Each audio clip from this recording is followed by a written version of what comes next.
Ito yung sinasabi natin na nasaan ang dignidad, mga kababayan, kung ito ay pakakainin lamang ng mga tira-tira. Napag-usapan na natin ito nung panahon ng mga dilawan. Ang kadyutahan ni Lisa Tanas at ng DSWD, ito po ay pakitang tao lamang. Paano mo marsusolve ang walang gutom? Sila walang gutom. Yung mga magnanakaw katulad nila, mga adiktos na inuubos ang pera ng bayan, hindi talaga sila magugutom. Itong place na ito, kakapiranggot at wala pang ang 100 ang pinakain nila doon nung sila ay nag-launch. And you divide that, 110 million Filipinos na meron tayo sa Pilipinas. Ibig sabihin, mga kababayan, yung mga ganitong klaseng proyekto, mga kadrama-rama, ay PR stunt lamang o pangpapogi. Panglilin lang yan sa taong bayan. Bakit? Ang approach sa pag-solve ng problema ng kagutuman ng Pilipinas, hindi yung magbibigay ka ng, tatayo ka ng isang lugar na kung na yung mga street children or yung mga street dwellers ay makakatikim ng lugaw doon o kung ano pa man, then isa-showcase mo, ipapakita mo na ang ginawa ng gobyerno ay wow, ang galing-galing. Di ba? Wala nang gutom. Di ba proyekto din yan ng ni Vovong Gadon? Mayroon pa siya mga poverty and hunger, chuchuchuchung mga ganyan. Nire-replicate ng nila,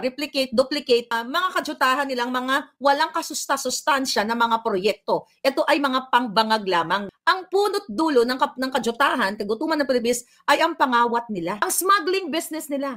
Ang mataas na presyo ng bilihin, ang pulboronic dealing nila, yan ang mga yan ang pinakapunot dulo, ang ugat ng kahirapan ng Pilipinas. At ang una dapat tututukan ang agriculture na hinawakan ni Bangag Jr. Doon pa lang, dapat inalagaan niya na tulungan ng mga farmers na bilhin sa mataas na halaga para matulungan yung mga farmers at maibenta ito sa palengke. Pero ano nangyayari? Recently, nakita nyo ang mga repolyo, ang mga sibuyas, tinapon lang ng mga palangga nating mga Ilocano. Remember that? Bakit nila tinapon? Kasi walang support yung gobyerno. Tapos sasabihin nila, ito yung approach nila, walang gutom kitchen, tapos ngayon ang papakain pa doon mga tira-tira. Kung gusto nilang matapos ng kagutuman at kahirapan, mga palangga, suportahan ni Bangag ang agriculture. Pero bakit niya susuportahan? Ang sinusuportahan niya mga hoarders at mga smugglers. Mga kitchen eklabos ni Lisa, pasilbi-silbi, ang galing-galing naman ni Lisa Pusher, naghawak ng tray, nagbigay-bigay ng pagkain sa mga mahirap. Pero ang totoo niyan, diring-diri siya sa mga mahihirap. Yung pondo na nilagay doon sa mga pakain nila kahapon, ilang milyon kaya yun? Nagaling sa DSWD na hindi naman supposedly i-allocate yung budget na yun. Hindi natin alam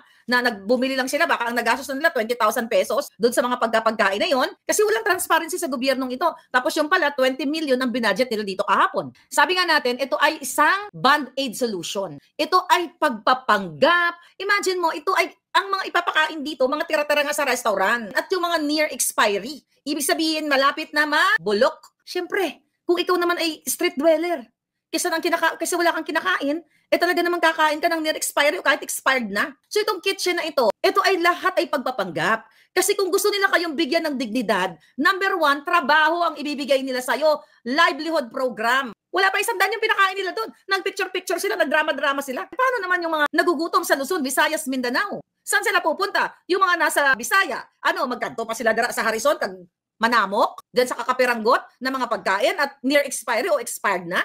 Hindi kayo binibigyan ng dignidad. Kaya nga paulit-ulit tayo dito, hindi tayo magsasawa sa kakalampag sa inyo, mga kababayan, kasi dito nila ipinapakita na wala silang malasakit sa mga mahihirap. Wala silang respeto, pagmamahal at kung ano-ano pa. Parang sinabi nila, jutang gininas nyo, bahala na kayo, ito galing yan sa donation ni ganitong restaurant o bahala na kayo kumain ng tira-tira. My God!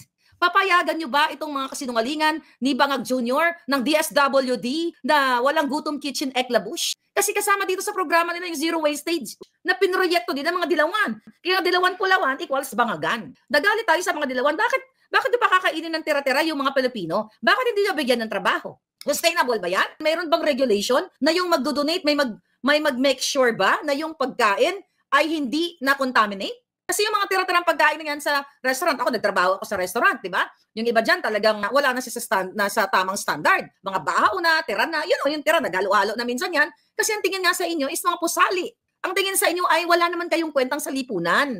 Kayong mga mahihirap. Kaya tama na, sabi ni Lisa Tanas, ng DSWD at ng bangag na gobyernong ito, ay talaga namang makontento na kayo dito sa tira-tira na ito. Sabi ko nga sa inyo mga palangga, ang ugat ng problema ng Pilipinas ay napakalala. Kung binalaan lahat ng pera, ng budget, dyan sa PhilHealth, na sinasabi nilang sobra-sobra, sobra-sobra yung pera ng PhilHealth.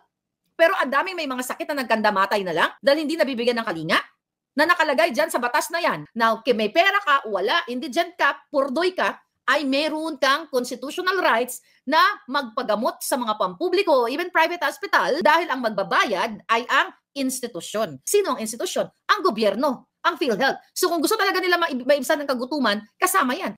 Yung health concern ng mga kakain ito, hindi ba porket pulubi na lang ito mga taong ito, porket nagugutom, hainan nyo na lang ng tira-tira?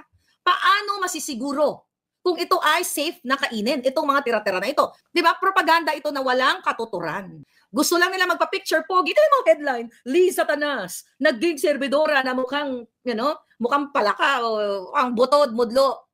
My God, masasabi lang nila na ay may ginawa sila in the spirit of Christmas, chuchu-chuchu. My God, ang tanong ko sa inyo, kung yung pondo ng gobyerno, ng budget natin, mga palangga, ay dapat ilaan sa mga social services, education. We're talking about yung matino, ha? Pondohan, number 1, healthcare, ayaw pondohan. Ang DepEd, kinat, 12 billion. Sabi ko nga, wala namang patutunguhan yan kasi lahat sila dyan ay mga kawatan. So ngayon, mga palangga, kaya sabi ko sa inyo, kung gusto matapos ni Bangag Jr. ang issue dito sa kagutuman, pag-upo pa lang niya, tinutukan niya na yung agriculture. Di ba?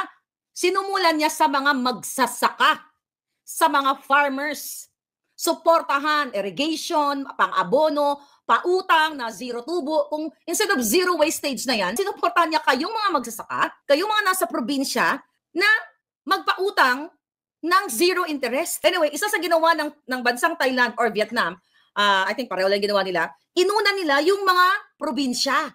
Yung mga magsasaka sa probinsya, tinulungan nila yon ng pautang, mababang interest, abono, irrigation, kasi halos pareho lang naman yung sitwasyon natin ng Vietnam at Thailand. Para yung mga magsasaka, hindi na sila pumunta sa Maynila na magsiksik. Diba? Yung sa Thailand or Vietnam, para hindi na sila pumunta, mag-migrate sila sa pinaka-capital ng lugar nila. So, ganun dapat ang approach ng gobyernong Bangag. Hindi yung walang gutom kitchen, bigaon, alpot, putod. Nakita niyo yung mga katsutahan ng mga ito? Puro lahat kasinungalingan, mga palangga. Puro katsipan, tira-tira. Anong klaseng, well, sabi ko nga, this is pang Bangag na project. This is all about Bangag-Bangag project.